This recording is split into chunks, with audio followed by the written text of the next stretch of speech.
Master roaster is a person who closes his eyes and roasts the coffee. I'm joking, I'm joking. The reason is that I've been doing that for a long, long time, you know. I'm a fourth generation roasting, and I consider myself a master roaster. We do a good job, people like our roast. We do not over roast, and we do not do light roast. Each bean needs different temperature. Each bean needs different time of roast. Some they need to be the body to come out, the characteristics to come out. I have to roast a little bit darker. Some I have to roast a little bit lighter so that I will not lose the nutty characteristics of the bean. That's the master roast does usually. And you said you're a fourth generation I'm a roaster? fourth generation coffee roaster, yeah.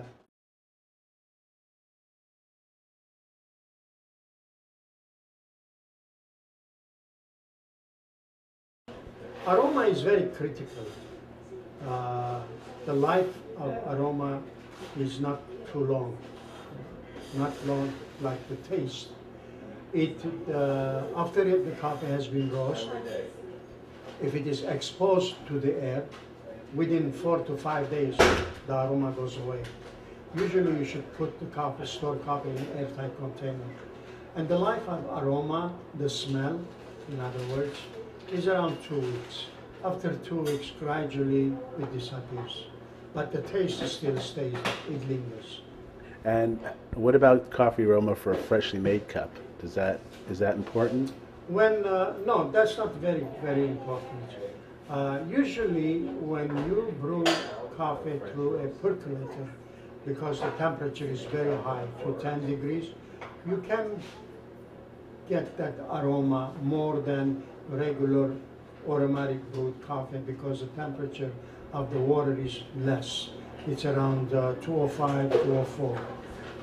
That way the coffee it doesn't give that much aroma if it is a little bit old, like 2 weeks, 3 weeks.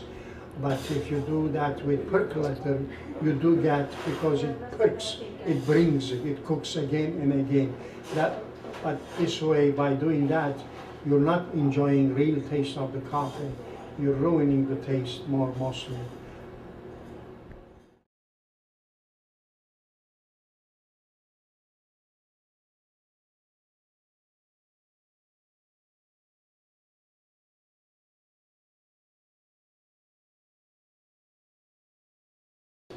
There are two categories of coffee. One, they call it Arabica. It has its own divisions. Another one is Robusto. It has its own division. In coffee roasters in the past, we always stayed away from Robusto because those are not very good tasting coffee. They were more bitter, sourness. It wasn't clean cup of coffee. Arabica, usually it's a gin. It's a type of the coffee that has more body, it's cleaner in the cup, better looking. But the word Robusto have always scared coffee roasters because we didn't want to use Robusto. It was cheap and the taste wasn't good. But lately there are good Robustos. And if you visit Italy, usually between 15, in their blend, in their espresso blend, between 15 to 20% they have Robusto, because Robusto gives you nice crema, which is very important in espresso. If you don't have crema, you don't have a face. That's what we say. What is it?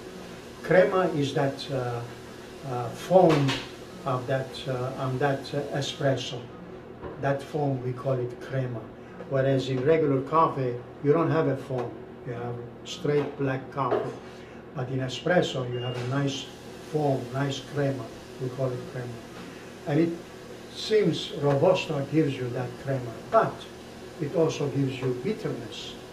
But you have, for that reason, you have to be very careful how much to put in your blend, espresso and Robusto in your blend for your espresso or for your regular coffee.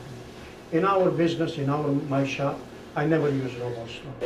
I have never done it, and I don't want to continue to do Robusto. All my beans are Arabica, nice, healthy looking, good high-end quality coffees.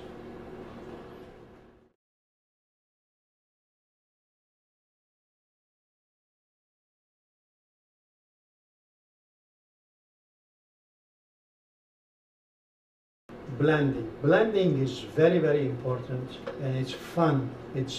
I love doing blends because there are times that this coffee one person doesn't like, or this blend that person doesn't like. A blend is a matter of coming up to a taste of that individual. I am well known for that, and I look at it this way. If you take bunch of roses, they're nice and beautiful, or bunch of carnation, they're nice and beautiful. But if you bring 4, 5, 6 different flowers together, the appearance and the aroma is completely different.